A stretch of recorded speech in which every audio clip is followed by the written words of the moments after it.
All right, now, for years, Nigeria has won the tag of a corrupt nation due to the mindless stealing of its resources by leaders while subjecting other citizens to abject poverty. Now, efforts by different governments to bring these corrupt and powerful individuals to justice have proved abortive as they use everything in their power to circumvent judicial processes. The Economic and Financial Crimes Commission, saddled with the responsibility of bringing these persons to justice, has not had much success in doing that. The EFCC has lost more corruption cases than it has won. Their cases either get thrown out or the accused people get off the hook with ease. Now, the panel set up by Nigeria's Chief Justice Walter Onohe to identify the causes of delays in corruption cases and also recommend solutions has submitted its report holding prosecutors responsible. Yes, and according to the committee, prosecutors often lack requisite experience, competence, and rely on irrelevant evidence during trial. Multiplicity of charges, collusion with defense lawyers, non-adherence to court rules and procedures, as well as amendment of charges after commencement of trial, where other wrongdoings heaped at the doorstep of the prosecution. We have in the studio a lawyer, Olatunbosun Oshifowora. Thank you very much for Oshifowora. Oshifowora. Yes. Thank you very much for joining us on the show. My pleasure. Yes, I'm sure you already went through the that report, presented yes, to the NJC. Your immediate reaction? Well, it's a step in the right direction by the CJN to save what remains of the judiciary, because over time, I know I've been here yes, severally to canvass for the judiciary and all that, but it's a step in the right direction. The only problem I have with it is that I guess in the quest for this government to fight corruption, they've narrowed it down to anti-corruption cases. We have to look at it holistically. It's the problem that everybody faces. You find that there are individuals who are duped or swindled every day. Yeah. They also go through the same system, and they fall victim of the same thing that the panel came up with. So I feel that in as much as it's a brilliant initiative, it shouldn't be narrowed down to corruption cases alone. Okay. That is the general overview of the system where we operate in. But it looks like the outcome of this report actually reveals all that is wrong with the anti-corruption war, whether if it has to do with politically exposed persons or even private Nigerians. About 1,124 cases have been brought before and actually 2,306. Oh, now, well. Well, it keeps changing. The numbers keep changing every day. But let's even break down one by one some of the issues they raised. Number one, poor prosecution as a major obstacle when it comes to this anti-corruption war and getting some level of closure, in the corruption cases. In fact, let me read something on there. That offenders are charged to court before proper investigations of the charges are done, and afterwards expecting the court to detain such alleged offenders to conclusion of their investigation. Absolutely. Well, it's sad, but that's what we have to face. Sincerely, this is the only part of the world where investigation is not taken very seriously by prosecuting agents. If you look at Ibori's case, I mean, it's in the public domain, so we can talk about it. Yes. The one in the UK. By the time they brought the case to court, it was a case of the accused person just admitting guilt, and the case is over. Investigation is the crux of criminal prosecution. But here we don't pay much details to it. In fact, let's start. That's why I said that don't just look at it in respect of anti-corruption alone. Look at it generally. You take a case to the police, you write a statement. The next thing, they go after the person, they charge him to court. Then they bring him to court. Then you find out that it's the prosecution that is asking for adjournment. They are amending and amending. Then the most annoying part is that you find out that somebody swindled someone or someone stole from government coffers. And the next thing is they come up with 107 count charge.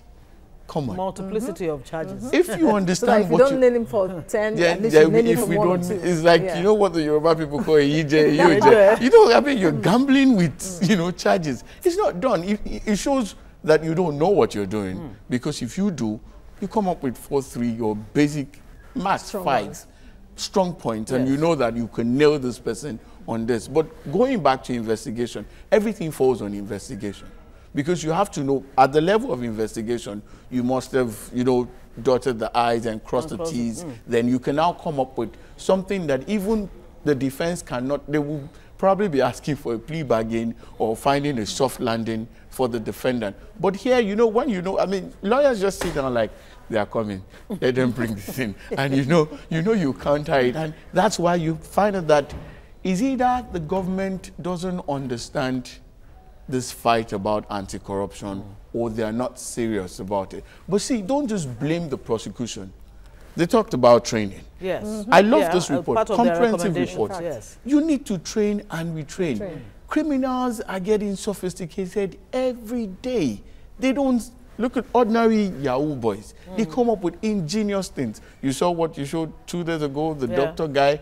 See what he was saying. In fact, the people questioning He left him, his profession for internet fraud. Yeah. the people questioning him, the questions were behind what he was saying. Exactly. Yeah. So you just see that these boys are moving, people are moving, criminals are getting sophisticated, and the prosecution is sitting down. You cannot, at the end of the day, people will just feel like, yeah, but we know he stole. That's why people come and say, lawyers are liars. Lawyers are not liars. But you know, they just say, we know he stole, he did this, but on technical grounds, the person is freed.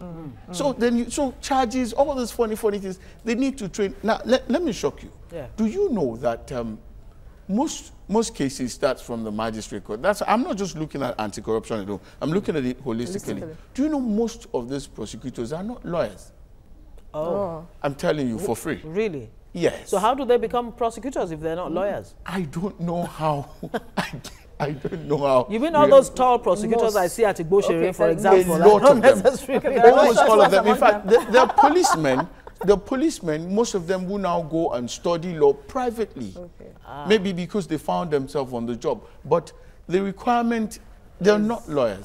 But not every time. Okay, A well, you lot said of them, most. almost all of For them. example, EFCC uses lawyers. Well, then there are cases to get thrown out because of lack of evidence and, you know, other stuff. Investigation, a lot of things. But I'm just looking at So that level. you don't absolve lawyers because I know where you're trying to put the blame.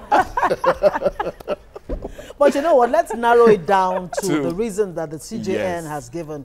You know, he has come up with this panel report that he set up. And that was almost dead on arrival. Remember, Ayo Salami was appointed to actually head the same panel. The same panel, and he had to turn it down for personal reasons, or of course, reasons that best known to him. Best known to him. Still continuing to break it down, multiplicity of charges, retirement and transfer of judges where cases have to start de novo. That is, the cases have to start afresh. That's a basic problem. It's part of the problem. That, that's a basic problem because you find out that in some cases, you've done a case up to maybe 90%, almost and a judge gets transferred. And now the implication is this. The new judge wants to understand the case better. Now that takes us to a major issue. Okay, and that's different from duplication of charges. It's different. I'll come to that. Okay. I'm just talking about transfer or retirement of judges. Yes. Once a new judge takes over, he wants to understand. You know, sometimes when you give evidence, the judge looks beyond what is said. You look at the demeanor of the defense, the defendant and all that. Now, so that is not captured in that may not have been captured in what the previous judge saw whilst the evidence was being given. So the new judge will prefer you start de novo, you start all over again so that they can actually have a better feel of the whole thing. Now, but this is where I'm going. There is need for introduction of technology in what we do. I will give you a small digression. I traveled to the US way back, and the hospital, we were in the hospital, and everything was entered in the computer. So once the next nurse comes in, she has no business talking to you. They just go to the system, look at what the previous person did, then when our own time is done, she clicks out and moves on. But we don't have that kind of thing. That needs to be introduced. judges still write in long hands. You know, every time people come and blame judiciary, I'm like, you come to court and see what's going on. But how does that help in addressing the point you just made about multiplicity of charges? Because from what I understand, it's supposed to mean that maybe an accused person has different cases in different courts, and maybe the hearings are set on the same day. How does he divide himself? No, multiplicity of charges has to do... No, I was talking about introduction of technology. I'm saying how but would that multiplicity of charges has to do with the one we talked about earlier, where somebody 100 and something counts and all that. So what is duplication of charges? Because that's also another point raised. Duplication of charges means in the course of multiplying the charges, you're duplicating things that are unnecessary. You see charges, sometimes on the pages of newspaper, you see EFCC caught someone and they said at 009 hours, you transferred 1 million, you took 1 million from here, then 902, 1 million. That's not, it doesn't show soundness in what you're doing. Breaking it down, maybe somebody stole maybe 10 million and you're trying to break it down to 1 million or how it was done. You could come up with one thing and put all the necessary ingredients there, and that's it. Instead of, in the course of multiplying charges, you end up duplicating unnecessary. But then that's supposed to be the point of multiplicity of cases anyway. That the committee also observed that the issue of multiplicity of cases involving the same defendants and on similar subject matters going on in different courts at the same time. Multiplicity of cases is different from charges. Charges is repeating different counts. Cases is you find out that they've taken this person to this court and they feel, okay, this judge, we can actually get conviction here. They duplicate the thing, take the same person there. In fact, in law, that's called shopping for arena for justice. And that already vitiates your case. It messes up your case. They can actually, two things can happen. It's either they consolidate or they even strike out the two cases.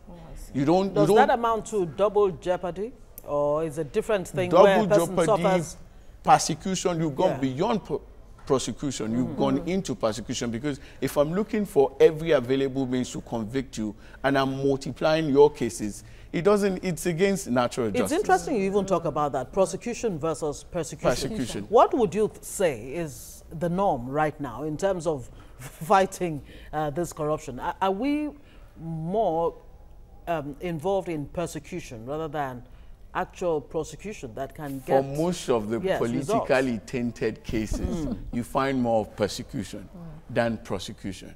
And at the end of the day, it rubs off negatively on the prosecution. Because it's just very simple. By the time you take me to 1, 2, 3 courts on the same thing, the people who were sympathetic with the government will now start losing interest. That what you want to kill him, what is it, what has he done, is it your money? That's where you see people come up with things like that. And at the end of the day, the same anti-corruption fight is beginning to ebb out, even in the minds of people. Okay, so another point is extrajudicial statement. We know extrajudicial killing. Which one is extrajudicial statement? Everything all falls within this multiplicity and, you know, duplication and all that.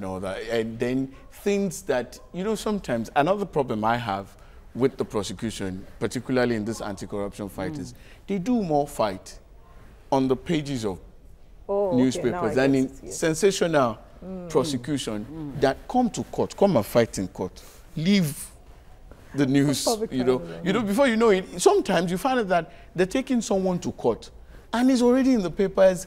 That means that you're releasing to journalists to come and see everybody come and look, we're fighting, we're doing this, all cameras are there. That's not prosecution. You find in addition to that, we gather that extrajudicial statements where the judge is left with no choice than to order for a trial within a trial to investigate if the suspect was made to, you know, confess or make a statement whether the statement was involuntary or voluntary. Most times, that in itself delays the whole process too. The problem is this, you know, because you want to, back to the same persecution and prosecution, because you want to convict at all costs, sometimes you find out, you go to stations or you go to all these anti-graft agencies and you find out that the way they coerce people into making statements, it's very, it's not normal, it's not the norm. So at the end of the day, in fact, what such evidence would be admissible in court. What lawyers tell their clients is that if you see that they're going to kill you, Just admit say anything. Don't let them kill you. When we get to court, that's where we will revisit the involuntariness of the statement. Then that's where the issue of trial within trial will not happen. There's because still a whole lot more verify. issues that we would have raised, but so unfortunately, no time. You know, the There's so place of many. the Administration of Criminal Justice Act 2015, how much difference really this has made, and the key issue of funding. That anti-corruption agencies are not key. well funded. If Yes, they're and serious about this fight, evidence. they need to really fund the judiciary. Absolutely. Olatunbosun Oshifowora, thank you very much. Olatunbosun Oshifowora is a lawyer and a public affairs analyst. Thank you for joining us this morning. Thank you.